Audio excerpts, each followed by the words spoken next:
G-BOMBS was originally designed to represent those foods with the most scientific support and documentation in the scientific literature to show protection against developing cancer in later life.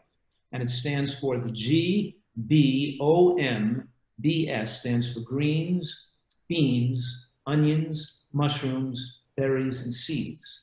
I want people to eat these foods every single day because I do. I eat greens, beans, onions, mushrooms, berries, and seeds every single day.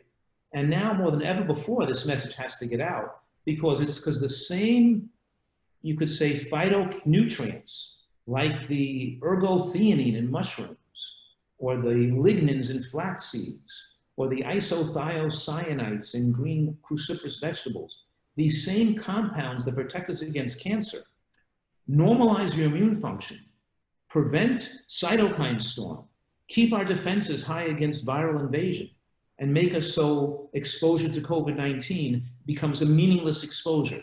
The same foods and the same substances that protect us against cancer support the immune system so our immune system doesn't allow viruses to take a more pathogenic form, to replicate uncontrolled, to invade body tissues, and to cause excess inflammation.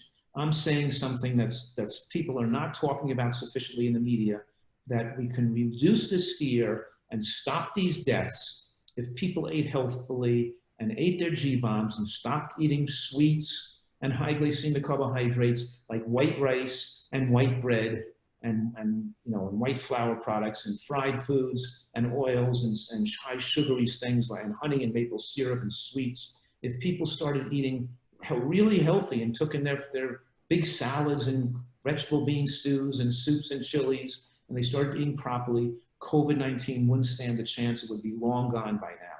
But we have a weakened population of all ages, and the more overweight you become, the more pro-inflammatory your tissues are. Fat cells spew out cytokines and lipokines and reactive oxygen species and make you more prone to inflammation when you get a viral replication in the body, and an immune system response to the viruses just make you get a tremendous amount of inflammation in the body. Even when we see a relatively younger person who gets seriously ill or even killed from COVID-19, it's they're eating all kinds of junk food and fast foods, and their immune systems are not functioning well.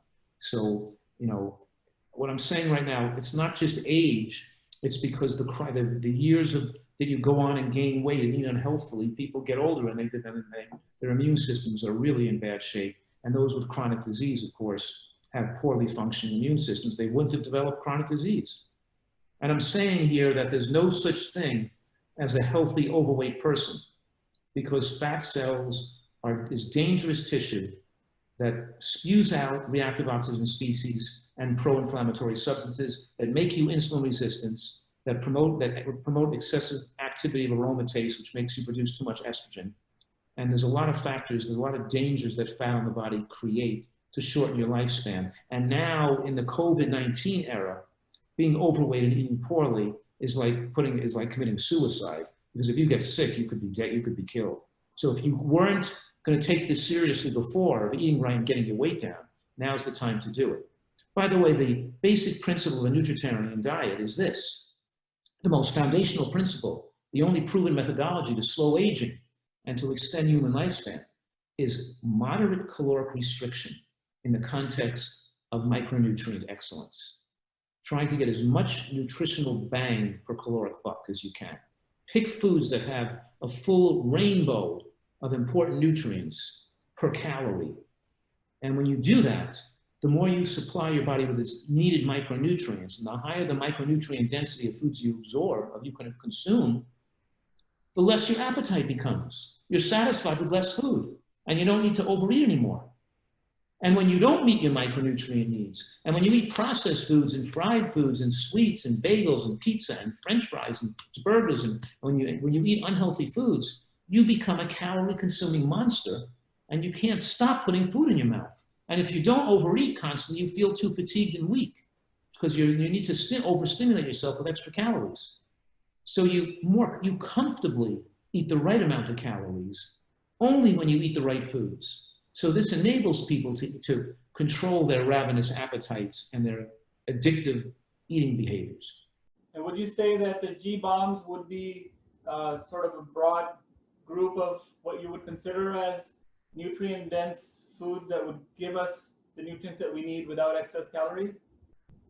Yeah, yes, definitely. But I put vegetables are the key to a healthy diet. People don't like that term vegetables. They'd rather like have a magic pill so they can still smoke and not get lung cancer. But if they don't eat the vegetables, they're at risk of breast cancer, prostate cancer. And we want people to eat a lot of green vegetables too. So when you asked me earlier, what does a nutritarian diet look like?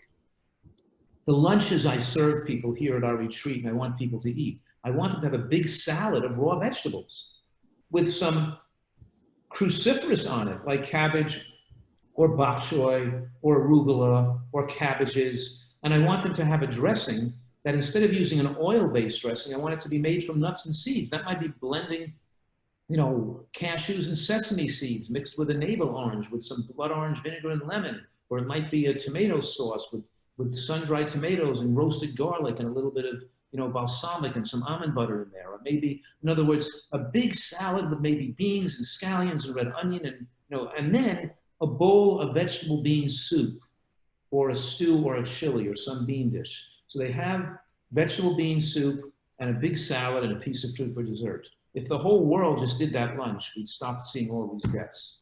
And lunch is the most important meal of the day, by the way. That should be your main meal is lunch. We shouldn't be eating a lot at dinner.